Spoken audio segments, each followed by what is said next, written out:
Carbon plate membawa maut. Berapa ramai kat sini tak tahu kegunaan sebenar carbon plate shoe? Ada yang pakai kasut carbon plate untuk buat easy run. Ada yang pakai kasut carbon plate training tak cukup, mileage tak cukup, tapi daftar event full marathon. KM ke-30 dah cabut kasut, jinjing bawa sampai finish line. Ada yang cakap, biarlah duit aku, bukan duit kau pun. Jadi, aku kat sini bukan halang sesiapa untuk beli kasut carbon plate. Tu duit korang, korang belilah. Tapi aku kat sini nak more to educate korang. Macam mana sebenarnya korang nak beli kasut? First, korang boleh consider untuk beli kasut daily trainer. Dah ada daily trainer, super trainer. Dan yang ketiga, barulah beli kasut carbon plate shoe. Ataupun, daily trainer, max cushioning shoe, super trainer, barulah carbon plate shoe.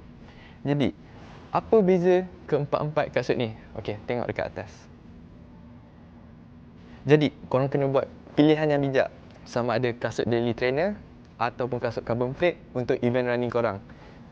Ukur kemampuan diri sendiri, barulah korang boleh tahu dekat tahap mana korang nak pilih kasut untuk nak bawa waktu race day korang.